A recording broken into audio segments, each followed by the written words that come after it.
Hola a todos y todas. Vamos a ver a continuación el teórico de fracturas. En primer lugar, ¿cuáles serían las modalidades de imagen para abordar los pacientes que sospechemos fracturas o traumatismos?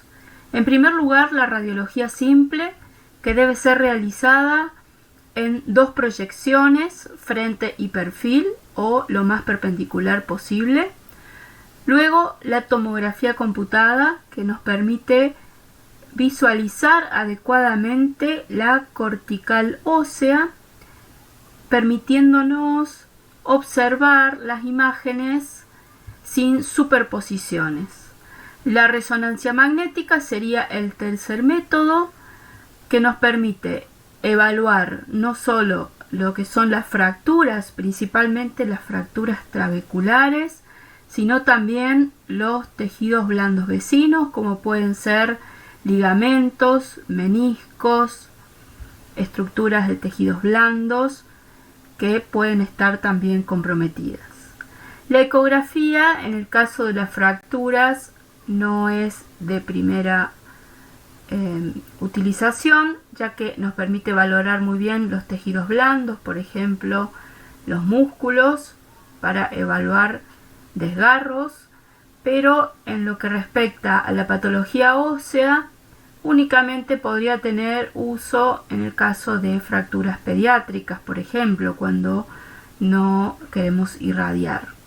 La medicina nuclear se aplica en este caso en fracturas por estrés o en fracturas trabeculares, y el intervencionismo, principalmente el intervencionismo vascular, como por ejemplo en este caso una angiografía donde se observa una sección vascular. ¿Qué debe hacer el radiólogo en el caso de fracturas? En primer lugar, diagnosticar si hay o no fracturas o luxaciones.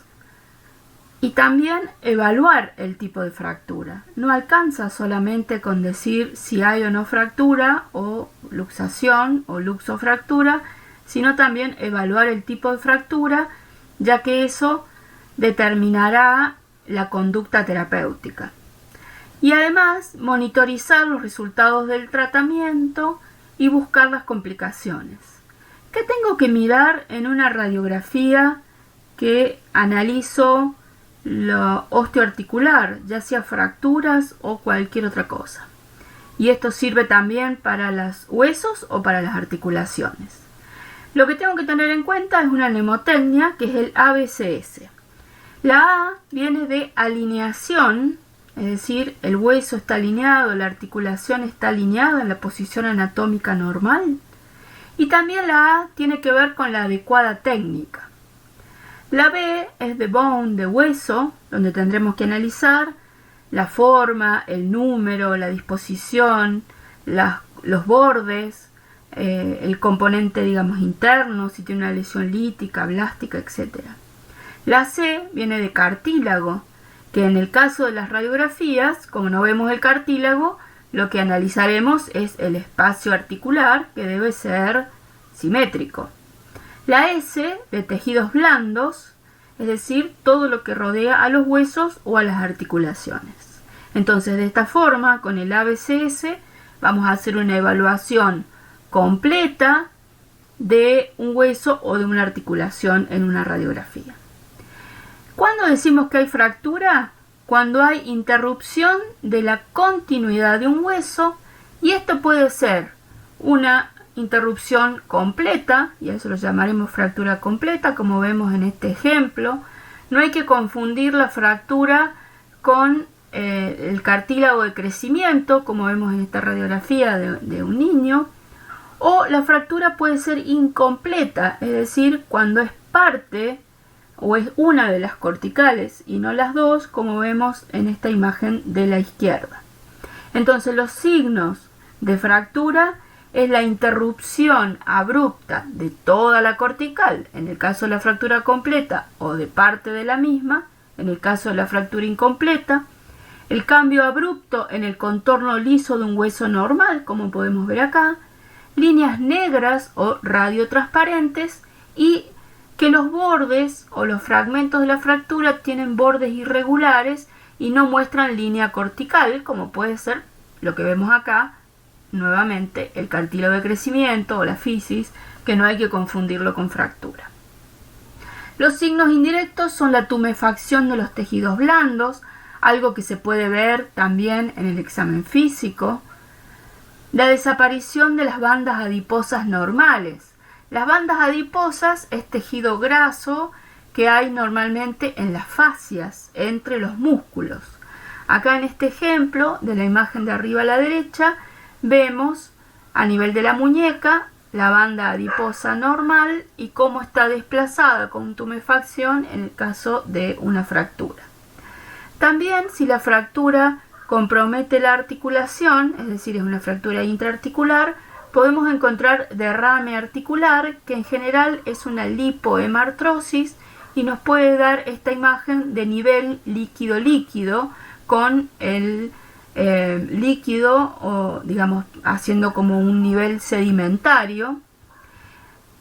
Otro signo indirecto que podemos encontrar es la reacción perióstica o el callo óseo o el tejido óseo de consolidación, ya que algunas fracturas, por ejemplo en el caso del escafoides, en muchos casos no es visible al momento del traumatismo y después aparecen la reacción ósea o esclerosa o perióstica.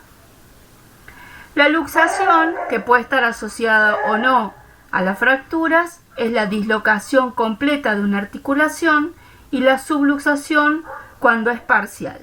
Acá vemos ejemplos de luxaciones y subluxaciones de las más frecuentes a nivel del hombro, una luxación anterior, y a nivel de la cadera.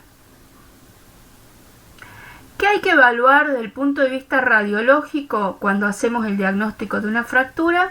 Siempre tener dos proyecciones lo más perpendiculares entre sí, por ejemplo, frente y perfil, o frente y oblicuo, por ejemplo en el caso de la mano. Valorar también las articulaciones adyacentes, ya que puede estar asociado a luxaciones o a subluxaciones. Y en el caso de los niños, como son huesos más plásticos, con mayor contenido de agua, en muchos casos hay que evaluar el lado sano también, porque lo único que puede ser el hallazgo de una fractura es un exagerado arqueamiento. Entonces, ¿por qué es importante las dos proyecciones? Si yo analizo esta imagen, puedo ver una línea con varias personas cerca unas de otras, no guardando el distanciamiento social actual.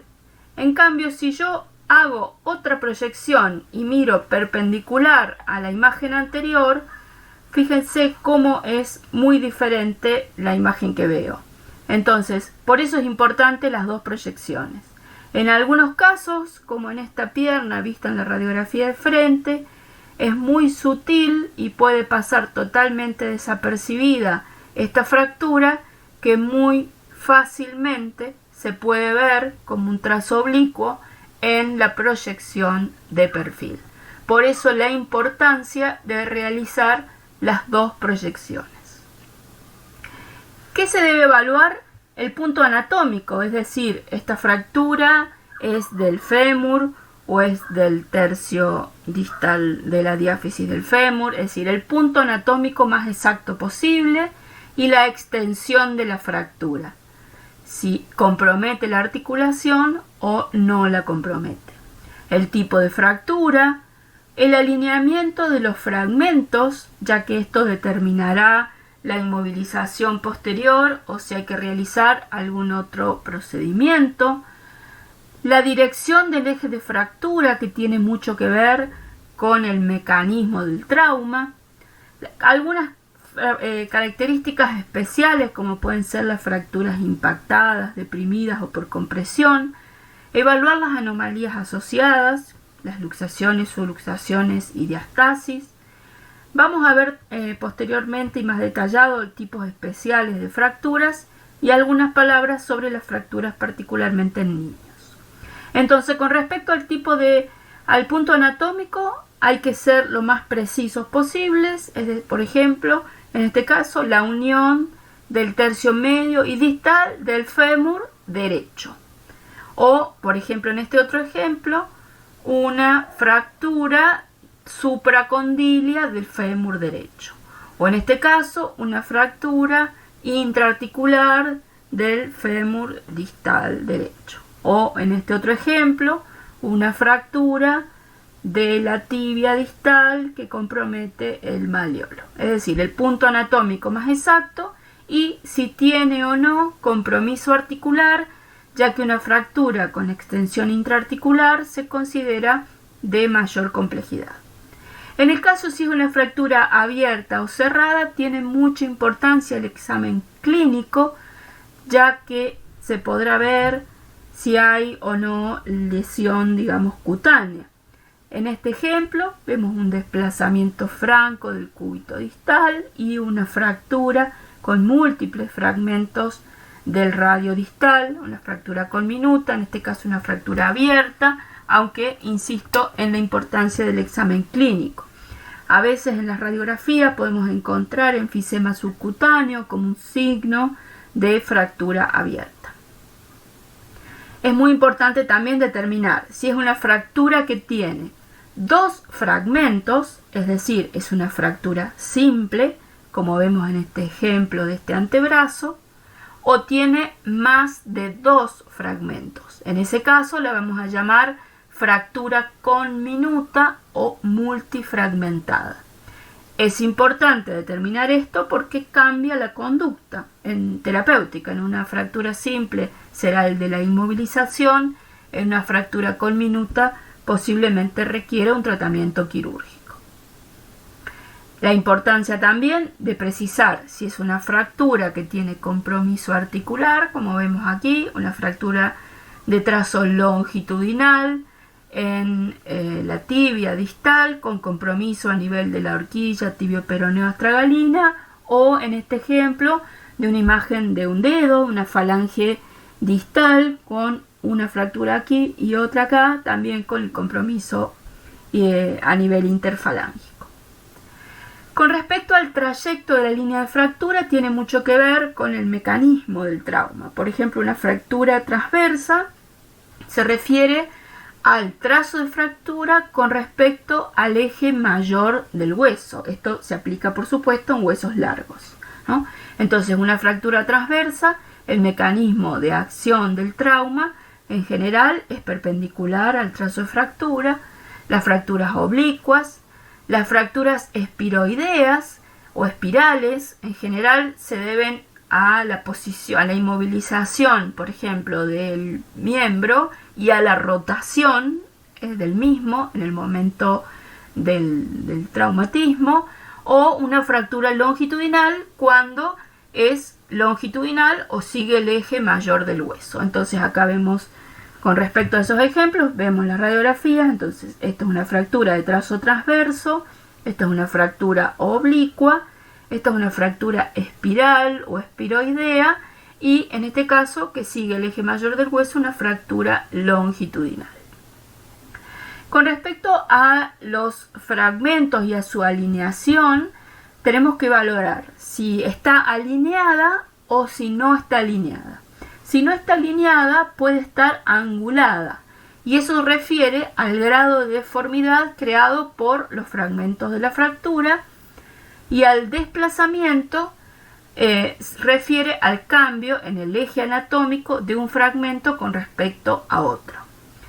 Cuando los fragmentos están muy separados entre sí, decimos que hay una distracción o separación de los fragmentos. Esto es importante porque para que se produzca la consolidación de la fractura es necesario que los fragmentos estén alineados y cerca uno de otro para que se forme el hueso. Pueden estar impactados o pueden estar acabalgados un fragmento sobre otro y tendremos un acortamiento del miembro o de ese hueso.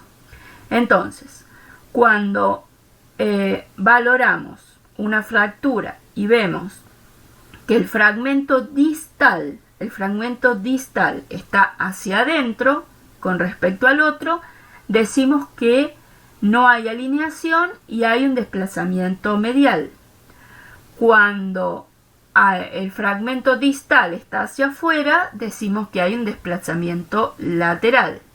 Si hay una angulación hacia afuera, decimos una angulación lateral, y si hay una angulación hacia adentro, decimos angulación medial. Entonces, cuando el fragmento distal está rotado hacia adentro, de aquí la importancia de siempre tener la radiografía que incluya las dos articulaciones adyacentes. Si el fragmento distal está rotado hacia adentro, decimos rotación interna. Si el fragmento distal está rotado hacia afuera, decimos rotación externa. Si un fragmento está acabalgado, decimos que hay acabalgamiento o acortamiento. Y si están muy separados, decimos que hay una distracción o separación de los fragmentos de la fractura. En el caso de las fracturas impactadas, por ejemplo, a nivel aquí del cuello femoral, vemos entonces una impactación del cuello sobre la cabeza femoral, o una fractura deprimida o hundida, cuando el cóndilo, por ejemplo, en este caso, choca contra el platillo tibial y lo fractura y lo hunde. En este caso suelen ser fracturas que requieren tratamiento quirúrgico con fijación con osteosíntesis, o cuando hay una fractura por compresión, por ejemplo en las fracturas de los cuerpos vertebrales. Acá vemos cómo el cuerpo vertebral tiene en sus platillos superiores un aspecto cóncavo, en este caso, por ejemplo, una fractura en los casos de osteoporosis, y siempre valorar los hallazgos asociados. Acá tenemos una fractura del sector posterior del acetábulo derecho con una subluxación coxofemoral y con una diastasis de la sínfisis del pubis. En el caso de la pelvis, como es un anillo óseo, suele haber patologías o fracturas o luxaciones o diastasis asociados en alguno de estos sectores de este anillo pélvico o de este anillo óseo. En general, los traumatismos pélvicos son traumatismos, digamos, importantes para que puedan producir fractura de alguno de estos componentes. En el caso de los niños hay que tener en cuenta que hay una mayor plasticidad, por lo tanto las fracturas pueden ser por arqueamiento, las fracturas en torus, las fracturas en tallo verde, y si comprometen el cartílago de crecimiento se utiliza la clasificación de Salter-Harris. En el caso de las fracturas por arqueamiento, lo único que se ve, no hay compromiso cortical, y lo único que se ve es un exagerado arqueamiento o curvatura del hueso. En este caso es importante realizar una radiografía del lado sano también para comparación. La fractura en torus es una fractura por arrugamiento de la cortical o plegamiento de la cortical. Se da en mecanismos de acción donde, por ejemplo, el mecanismo de acción es vertical, por ejemplo, caer parado, ¿no? Las fracturas en tallo verde es una fractura incompleta que compromete solo una cortical. Bueno, acá el mecanismo de acción es lateral o perpendicular al eje del hueso, y es como si justamente se tratara de cortar una rama verde, de ahí viene el nombre. La fractura en torus, entonces, es una fractura por plegamiento. Este es el hallazgo que podemos encontrar.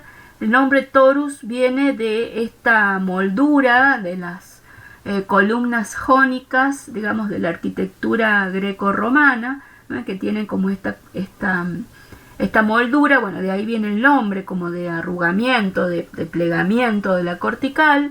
En muchos casos son muy sutiles, por lo tanto hay que correlacionar con el lado sano, no hay que confundir además. En este caso acá vemos el cartílago de crecimiento, la fisis, no hay que confundir tampoco esto con fractura. La fractura en tallo verde, así como si fuera una ramita que tratamos de cortar y se corta en una parte, entonces es una fractura incompleta, también se ve en niños. Acá tenemos entonces una fractura de la cortical, la otra cortical sana. Acá vemos otro ejemplo con una fractura también en tallo verde. Si compromete el cartílago de crecimiento, en este caso se usa una clasificación que se llama de Salter-Harris. Las fracturas de Salter-Harris pueden ser tipo 1 cuando la fractura atraviesa o está en el cartílago de crecimiento. Estas son muy difíciles de ver porque son muy sutiles, a veces puede haber un mínimo desplazamiento. En muchos casos requerimos la radiografía del lado contralateral. La fractura tipo 2 es la más común, es el 75% aproximadamente de las fracturas que comprometen el cartílago de crecimiento son tipo 2, están por la parte superior, compromete el cartílago de crecimiento y el sector superior. En general la tipo 1 y la tipo 2 tienen buen pronóstico. La tipo 3 compromete el cartílago y el sector inferior de la epífisis. La tipo 4 atraviesa el cartílago, es decir, compromete tanto la epífisis como la metáfisis como la diáfisis. Y la tipo 5 es por un aplastamiento o una compresión de la fisis. En este caso la 3, la 4 y la 5 son las que tienen una mayor probabilidad de hacer un compromiso en el crecimiento del hueso, porque todo lo que fractura que comprometa el cartílago de crecimiento después puede consolidar y producir una falta, digamos, de crecimiento de ese hueso. Entonces acá vemos una fractura, esta es la fisis, vemos una fractura, una Salter-Harris tipo 2, es decir, en la parte superior de la fisis, fisis y la parte superior. Acá en el caso de esta muñeca también hay una fractura, además del radio, una fractura del peroné. En este caso vemos una fractura por debajo, el que compromete el cartílago y el sector inferior en la epífisis. Es una fractura Salter-Harris tipo 3. Algunas consideraciones de fracturas especiales. Toda fractura que se produzca en un hueso normal, pero que está sometido a un esfuerzo anormal, a una fatiga, a un estrés, se la denomina entonces fractura por fatiga o por estrés debido a microtraumas a repetición. Si la fractura asienta sobre un hueso anormalmente patológico en forma difusa, por ejemplo, en la osteoporosis, aunque el esfuerzo o el gesto traumático sea algo simple, como bajar o subir una escalera, por ejemplo, a esa fractura la vamos a llamar fracturas por insuficiencia. Recordar, en la osteoporosis, por ejemplo, de la posmenopausia, o en la osteoporosis de los pacientes con insuficiencia renal y con hiperparatiroidismo. Las fracturas patológicas son aquellas fracturas que se dan sobre una anormalidad focal, benigna o maligna previa. Entonces, una carga anormal sobre un hueso normal sometido a estrés se la llama fractura por fatiga o por estrés. Si la carga es normal, es decir, el gesto puede ser algo simple, como a lo mejor bajar o subir una escalera o una caída de propia altura, simplemente. Si el hueso tiene una anormalidad focal, benigna o maligna previa, la vamos a llamar fractura patológica. Y si el hueso tiene una anormalidad difusa, por ejemplo una osteoporosis, la vamos a llamar fracturas por insuficiencia.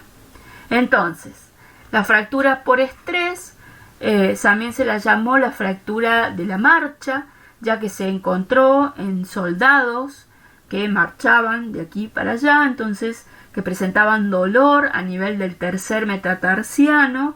Acá vemos la imagen ya de consolidación, porque la fractura ya se veía en el momento de la consolidación o de la reacción, digamos, perióstica continua de reparación ósea. Entonces es un hueso normal, pero que está sometido a microtrauma repetido, entonces eso se lo llama fractura por estrés o por fatiga. Las fracturas por insuficiencia Acá vemos un hueso que tiene una disminución generalizada de la densidad, con la evidencia de trabéculas y una cortical fina, es decir, que es hueso con osteoporosis.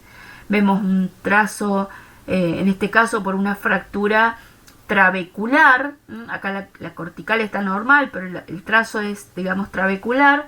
Aquí es muy útil la medicina nuclear en este caso, porque tiene una hipercaptación a nivel del lugar donde hay remoción ósea.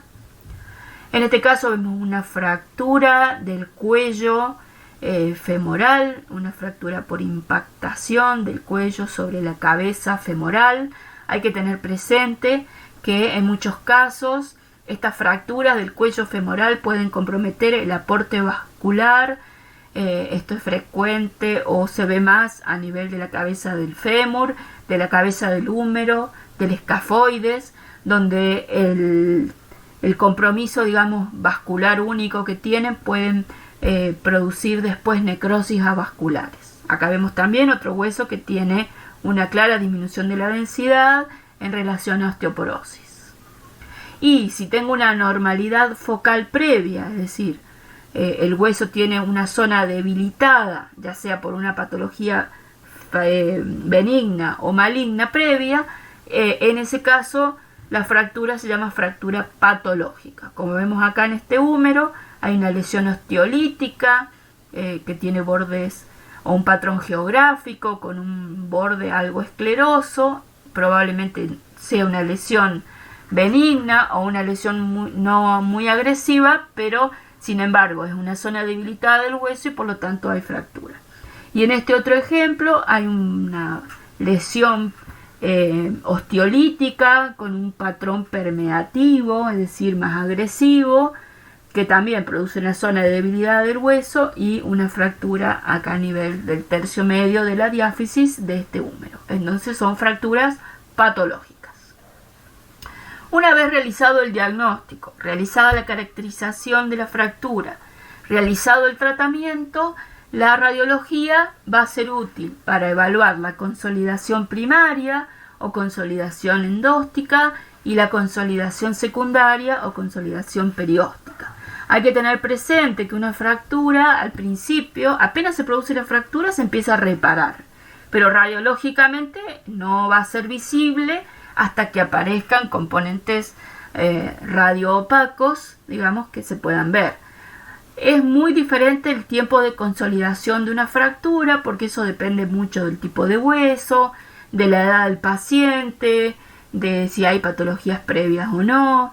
Pero en general a las 12 semanas, es decir, a los 3 meses, una fractura debería tener consolidación. Si ya pasan más de 18 semanas, vamos a hablar de consolidación retrasada, o puede directamente no haber consolidación, por más que haya proliferación ósea, es decir, hay reacción, pero no repara el hueso, o directamente no hay reacción ósea, es decir, que es atrófica, o como puede suceder en los casos de fracturas abiertas o fracturas que han recibido algún tratamiento quirúrgico, pueden infectarse y producir una osteomielitis crónica. Cuando se forma una pseudoarticulación en el sitio de fractura porque no consolidó, pasado los 9 meses, vamos a llamarlo pseudoartrosis. Otras cosas que se pueden ver es la osteoporosis por desuso del hueso, que es normal al principio por la misma inmovilización, aunque después, cuando ya se empieza a movilizar y ya hay reparación, desaparece. Si hay compromiso de partes blandas, por ejemplo, hematomas musculares, puede haber miositis osificante. Puede pasar que veamos necrosis avascular cuando la fractura comprometió el aporte sanguíneo de ese sector. Eso es más frecuente a nivel del escafoides, de la cabeza femoral y humeral. O lesiones vasculares, por ejemplo, una sección vascular en el caso de fracturas complejas. Alteración del crecimiento, si es una fractura en niños que compromete el cartílago de crecimiento. Y artrosis en las fracturas, por ejemplo, con compromisos intraarticulares que producen después fenómenos degenerativos, de artrosis y que después eso comprometa, por ejemplo, la articulación. Entonces, la consolidación al principio es endóstica o consolidación primaria y se empiezan a ver estas imágenes radioopacas que van reemplazando progresivamente la imagen radiotransparente de la fractura. Si se fijan acá también ya hay consolidación perióstica, en este caso tanto a nivel del radio como del cúbito distal, y en este ejemplo vemos una consolidación ya secundaria, es decir, con callo óseo o reacción perióstica continua de reparación del trazo fracturario. No es lo mismo decir consolidación clínica que consolidación radiológica. Acá vemos un ejemplo. A los 3 meses vemos cómo la fractura todavía tiene una imagen radiotransparente, parcialmente consolidada, aunque aquí ya clínicamente ya hay consolidación, porque ya el paciente no tiene dolor y ya no hay movilidad en el foco de fractura. Y esta misma imagen a los 5 meses ya es una consolidación radiológica. Decimos que la fractura está consolidada radiológicamente cuando desaparece la línea de fractura y cuando el puente óseo o la reacción perióstica es mayor al 50% de la circunferencia del compromiso de la fractura. A veces hay consolidación, pero son consolidaciones defectuosas. Por ejemplo, acá vemos como hay una angulación se formó tejido óseo, pero consolidó la línea de fractura, pero hay no está alineado respecto al eje anatómico. Entonces se tuvo que hacer una osteotomía, cortar el hueso, colocar tornillo de osteosíntesis y un clavo endomedular, ¿no? Para que la consolidación o la reparación desde el punto de vista anatómico y funcional sea mejor. ¿Qué pasa si no hay consolidación? Bueno, en general es por una inmovilización inadecuada. Ese es una causa importante, por movimientos excesivos. Es importantísimo para que consolide la fractura que haya inmovilización, ya sea con yeso o con cualquier otro elemento. O que hay espacio entre los fragmentos y se interponga, por ejemplo, tejido blando o estén muy separados un fragmento uno de otro. Acá vemos estos dos fragmentos cómo están romos o curvos los bordes en los casos de ausencia de consolidación, por pérdida, por ejemplo, de sustancia ósea o por insuficiente riego sanguíneo. Es muy importante el aporte vascular para la reparación ósea. O una infección, en caso, por ejemplo, de osteomielitis o de secuestros óseos, etc. Es decir, que la no consolidación puede haber reacción ósea que se llama hipertrófica en pata de elefante o en casco de caballo, pero que no alcanza a realizar la consolidación. Es decir, hay reacción ósea, proliferación ósea, es reactiva, pero no consolidativa. O es oligotrófica o atrófica directamente, cuando hay escaso o nula reacción ósea y por lo tanto no hay consolidación, o cuando hay una infección ósea que es muy difícil de tratar porque hay fragmentos óseos, hay secuestros óseos, en general en las fracturas expuestas. Acá vemos una ausencia de consolidación reactiva, es decir, hay tejido óseo, pero el trazo sigue, el trazo radiotransparente de la fractura sigue, es decir, no hay consolidación. Y acá en este otro es arreactiva, es decir, no ha habido tejido óseo reparativo. Fíjense los bordes romos, muy característico de cuando no hay consolidación, no hay tejido óseo que prolifere, digamos, para tratar de reparar la fractura. O como en este otro ejemplo, una fractura de la tibia distal con fragmentos óseos, en este caso infectada, con una osteomielitis crónica de difícil tratamiento, ya que hay que realizar curetajes múltiples para erradicar el foco de infección y bueno, se formó una pseudoartrosis. Pasado ya los 18 meses, en general hablamos de pseudoartrosis, en este caso una infección.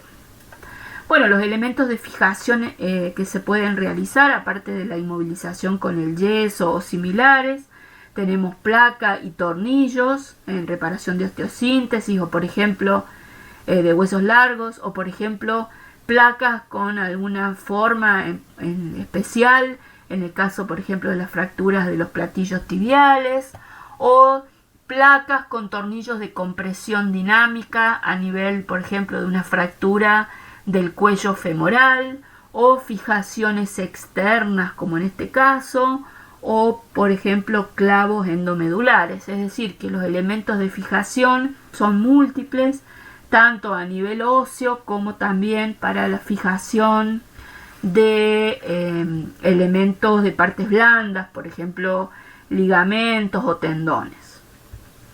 ¿Cuándo realizar tomografía? Bueno, las radiografías, como verán en este ejemplo, tiene un yeso, por lo tanto disminuye la visualización del hueso. En la tomografía la capacidad que tiene por ser multiplanar es que no depende de la superposición de estructuras anatómicas. La tomografía permite valorar muy bien la cortical ósea y por lo tanto es muy útil en las fracturas conminutas y en las fracturas complejas, por ejemplo a nivel de la columna, para ver si hay compromiso del muro posterior, o a nivel de la pelvis, ya que como es un anillo óseo, en general cuando hay fracturas es porque se ha ejercido un trauma importante y puede haber fracturas en varios lugares de ese anillo óseo, o en fracturas del calcáneo, como en este ejemplo vemos una fractura compleja y conminuta del calcáneo con compromiso subastragalino, o en las fracturas del hombro, fracturas de muñeca, que en muchos casos estas requieren tratamientos quirúrgicos más que tratamientos conservadores de inmovilización. Acá vemos entonces la reconstrucción 3D de esta fractura del calcáneo. Se le decía en alguna época la fractura del amante, que era el que saltaba por la ventana escapando.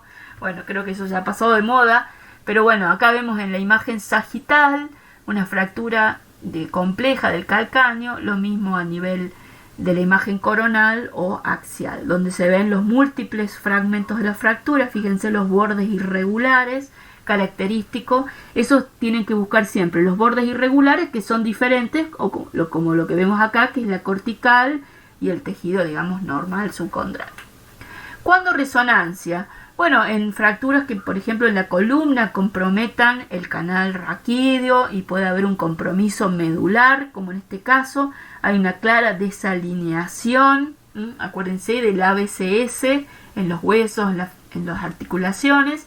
Acá hay un claro desplazamiento de los cuerpos vertebrales, por lo tanto puede haber compromiso del canal raquídeo y bueno, por eso es importante la resonancia. También es muy útil la resonancia en el caso de fracturas trabeculares o fracturas por estrés, que siempre se ven,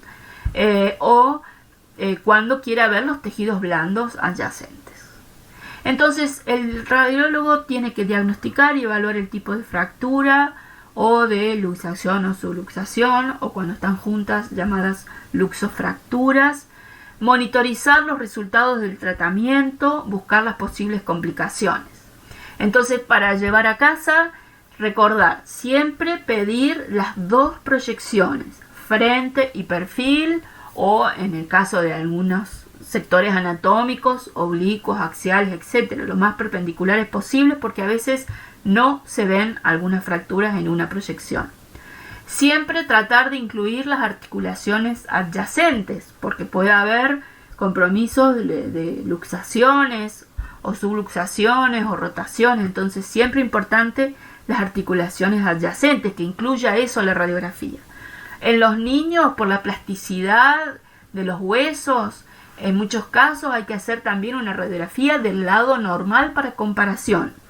Buscar signos directos, es decir, la interrupción del hueso a nivel de la cortical de ambas cuando son fracturas completas o incompletas, y los signos indirectos, la tumefacción de tejidos blandos, la desplazamiento de las bandas grasas, la presencia de líquido articular, etc. Hacer un informe descriptivo completo, no alcanza con decir hay o no hay fractura. Tenemos que decir si es una fractura simple o con minuta, el trazo de fractura, si los fragmentos están alineados, si están desplazados, si están acabalgados, si están angulados, etc.